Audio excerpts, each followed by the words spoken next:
My beloved brothers and sisters, there's something important we need to speak about today. Something many of us struggle with silently. We're trying to be kind to everyone, but we're being walked over, we're exhausted, we feel used, and we begin to question, am I doing something wrong? Let me start by saying this. Islam encourages kindness, mercy, and generosity. Yes, but it never ever told you to lose yourself in the process. Islam promotes balance in every aspect of life, and that includes our character. One of the most beautiful qualities a believer can have is kindness. The Prophet Muhammad was described by Allah as a mercy to the worlds, and his entire life was filled with acts of gentleness, forgiveness, and compassion. However, Islam never calls us to lose ourselves in the name of kindness. In fact, one of the defining features of Islamic teachings is the principle of moderation.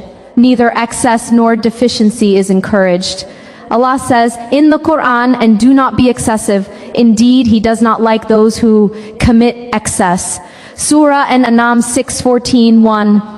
This ayah is not just about material excess. It applies to all aspects of human behavior, including emotional and relational boundaries. Sometimes people believe that being kind means saying yes to every request, accommodating every demand, tolerating every form of mistreatment, and absorbing everyone's emotional weight, regardless of how heavy it becomes.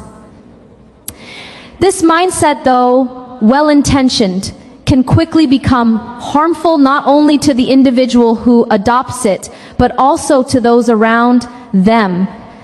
When we stretch ourselves too thin, trying to please everyone, we end up losing balance emotionally, mentally, and even spiritually.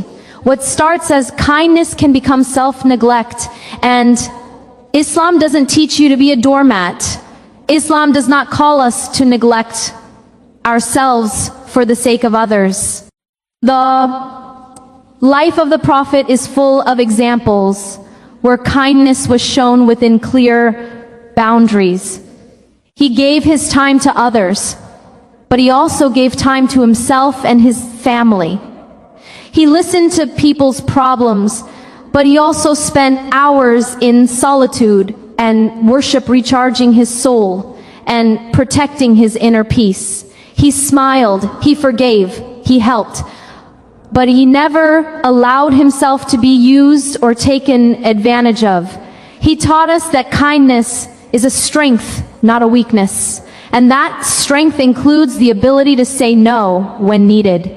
This balance is vital because too much of anything, even kindness, can become detrimental if you're always the one who listens, always the one who gives, always the one who sacrifices, but you're surrounded by people who never reciprocate, never respect your space, and only come to you when they need something. You have to stop and reflect.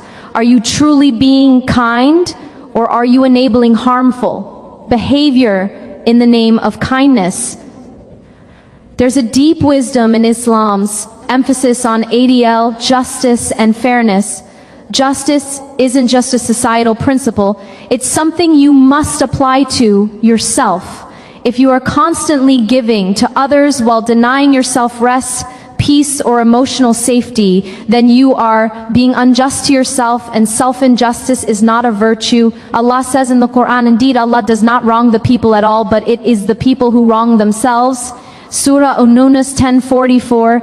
Islam also acknowledges human capacity. You are not expected to carry the world on your shoulders. The Prophet said, the religion is easy and no one makes it hard upon himself except that it overcomes him. Bikari, this applies to your relationships as well. If you're constantly trying to be the good one in every relationship while others cross boundaries, disrespect your time, or ignore your needs, then you're making it unnecessarily hard on yourself. Being a good Muslim doesn't mean being passive. It doesn't mean you allow others to misuse your time or emotional energy. It means you carry yourself with dignity, integrity, and balance. True Islamic kindness is rooted in sincerity, but it is also wrapped in wisdom. And wisdom means knowing when to help and when to step back. It means giving others the best of you without giving them all of you. Sometimes the most compassionate thing you can do for yourself and others is to set clear boundaries. When you respect yourself, you teach others how to respect you.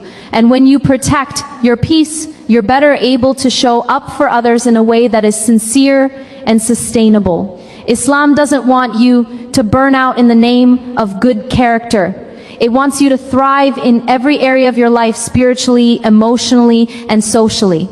So always, importance of self-worth in Islam. Remember, kindness is a beautiful trait, but when it's not managed wisely, it can lead to self-harm. And in Islam, harming yourself is never rewarded. Maintain balance, set boundaries, and be kind, not just to others, but to yourself as well. The idea of setting boundaries is often misunderstood, especially among Muslims who strive to be kind, generous, and selfless. Many think that to follow the Sunnah means to always say yes, to always be available, and to always put others before yourself. But when we look closely at the life of the Prophet Muhammad, we see something much deeper and more balanced.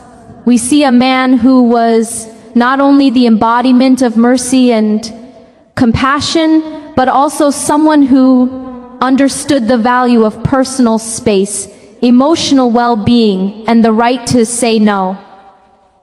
Boundaries are not just a modern psychological concept. They are part of the prophetic model. They are sunnah.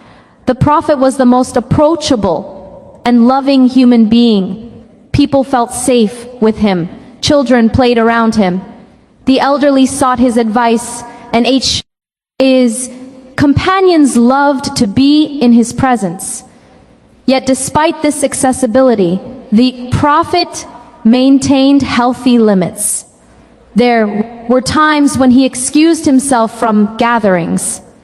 There were times when he asked companions to wait or redirected them gently if the situation did not permit a conversation or request. Even his own wives recognized that there were times the Prophet needed solitude, moments where he would be in deep remembrance connecting with his Lord. Allah in his wisdom protected the Prophet's space as well.